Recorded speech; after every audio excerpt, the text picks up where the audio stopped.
saya lagi nyari jawabannya Prof. Mahfud. Saya nyari-nyari di mana ini jawabannya. Kok nggak ketemu jawabannya. Saya tanya masalah inflasi hijau kok malah menjelaskan ekonomi hijau. Prof. Mahfud, yang namanya greenflation atau inflasi hijau itu ya kita kasih contoh yang simpel aja. Demo rompi kuning di Perancis. Bahaya sekali. Sudah memakan korban. Ya, ini harus kita antisipasi, jangan sampai terjadi di Indonesia. Kita belajar dari negara maju. Negara maju aja masih ada tantangan-tantangannya. Intinya transisi menuju energi hijau itu harus super hati-hati.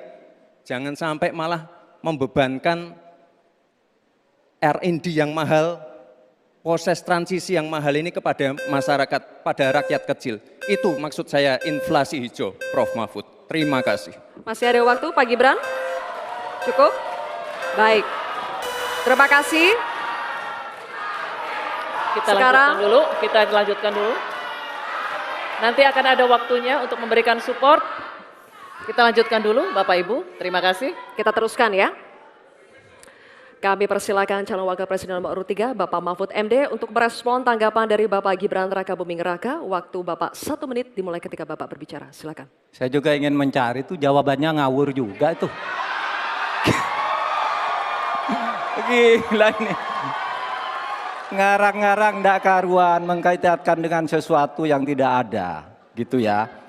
Begini loh, kalau akademis itu gampangnya kalau bertanya yang kayak gitu-gitu tuh recehan, gitu. Recehan. Oleh sebab itu tidak layak dijawab menurut saya. Dan oleh sebab itu saya kembalikan saja ke moderator. Ini tidak layak dijawab pertanyaan kayak gini. Tidak ada ini jawabannya. Terima kasih. Cukup buat Pak Mahfud? Masih ada waktu Bapak? Saya kembalikan. Cukup ya? Baik. Saya kembalikan. Tidak ada gunanya menjawab. Ya. Baik. Bapak Ibu, demikianlah tadi interaksi saling tanya jawab antara calon wakil presiden nomor urut 2 dengan calon wakil presiden nomor urut 3. Terima kasih. Baik, Bapak Ibu kita lanjutkan ya sesinya, kita selesaikan dulu. Kali ini giliran calon wakil presiden nomor urut 3 dan nomor urut 1 untuk saling bertanya jawab. Diawali dengan calon wakil presiden nomor urut 3, Bapak Mahfud MD. Untuk bertanya kepada cawapres nomor urut 1, Bapak Muhaimin Iskandar. Waktunya 1 menit, Pak Mahfud, dimulai dari saat Bapak berbicara. Silakan. Ya, Pak Muhaimin, calon wakil presiden yang terhormat. Pada tahun 2014 kita berada di posisi yang berbeda. Saya menjadi ketua timnya Pak Prabowo, Pak Muhaimin di timnya Pak Jokowi waktu itu. Ada pertanyaan dari Pak Jokowi pada tanggal 5 Juli 2014 kepada Pak Prabowo. Pertanyaannya begini, Pak Prabowo, saat ini kita dihadapkan dengan bencana ekologis yang salah satunya disebabkan oleh kerusakan hutan. Laju penggundulan hutan di negara kita tertinggi di dunia. Nah, saat ini situasinya sama dengan tahun 2014, seperti yang kita diskusikan sejak tadi. Apakah Pak Muhaimin setuju bahwa kita telah gagal menghentikan kerusakan hutan dan juga food estate sesuai dengan penilaian Walhi dan Greenpeace? Waktunya habis. Selesai. Terima kasih.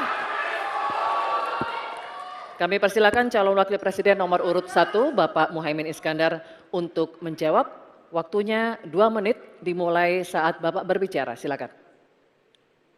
Yang patut untuk bisa menjadi alat ukur adalah bahwa dari seluruh rencana mengurangi deforestasi itu adalah berapa prestasi untuk melakukan penghijauan atau reforestasi. Sampai hari ini saya setuju dengan Pak Mahfud, tidak ada keseriusan dan kesungguhan untuk itu.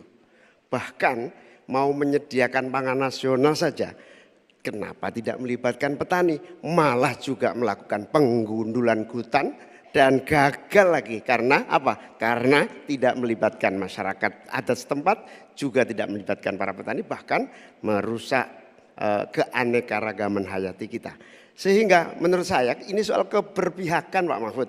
Keberpihakan kepada pembangunan yang berbasis keberlanjutan. Di mana kita tidak akan main-main dengan soal ini soal nasib generasi. Prinsipnya satu, keadilan. Keadilan ekologi harus nomor satu. Jangan pernah membiarkan keadilan ekologi ini tidak terlaksanakan dengan baik. Yang kedua, keadilan iklim. Yang ketiga, keadilan antar generasi. Komitmen keadilan ini termasuk komitmen keadilan agraria, keadilan sosial. Enggak dijalankan sama sekali karena memang apa? Tidak ada komitmen dan kesungguhan. Konstitusi sudah ada, anggaran juga punya, kemudian undang-undang juga banyak. Sekali lagi, komitmen dan kemauan sungguh serta tidak abai terhadap tugas dan tanggung jawab sebagai pemerintah. Oleh karena itu nanti kalau Amin dipercaya, insya Allah yang paling pokok adalah kesungguhan, komitmen untuk melaksanakan konstitusi dengan sungguh-sungguh, berpihak kepada rakyat dan lingkungan, bukan berpihak kepada investor ataupun pengusaha. Waktunya masih cukup, Pak Muhaimin. Baik.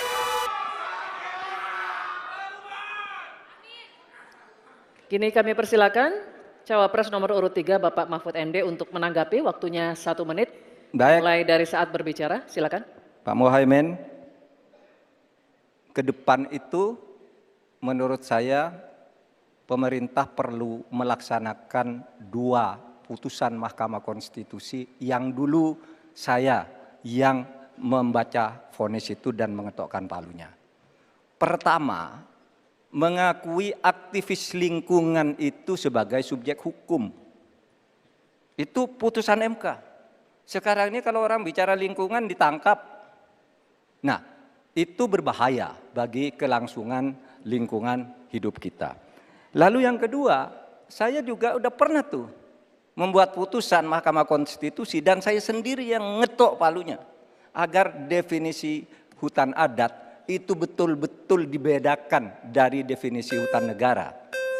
Karena definisi hutan adat yang sering dipakai sekarang itu sering menyingkirkan masyarakat adat dari lingkungan hidupnya. Selesai. Waktunya habis.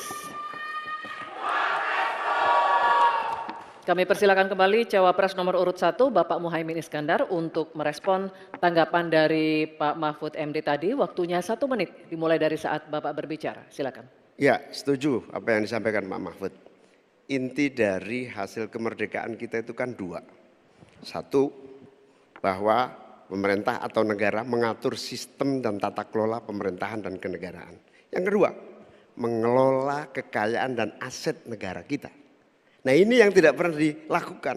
Dibiarkan aset itu liar, bahkan ada orang yang menguasai 500.000 sementara petani gurem kita sudah hampir 16 rumah tangga petani gurem yang hanya punya tanah 0,5 hektar. Itu dari segi soal pertanahan. Nah apalagi jasa para pemangku adat. Masyarakat adat yang memiliki banyak jasa sejak sebelum kemerdekaan hingga hari ini menjaga hutan, menjaga lingkungan kita. Tetapi tidak pernah diajak dialog. Ada pemaksaan melalui PSN, tidak diajak bicara. Rempang misalnya, itu tidak melibatkan dengan sungguh-sungguh masyarakat di sekitar itu. Terima kasih. Masih ada waktu Bapak? Cukup? Cukup. Baik, oke. Kalau begitu sesi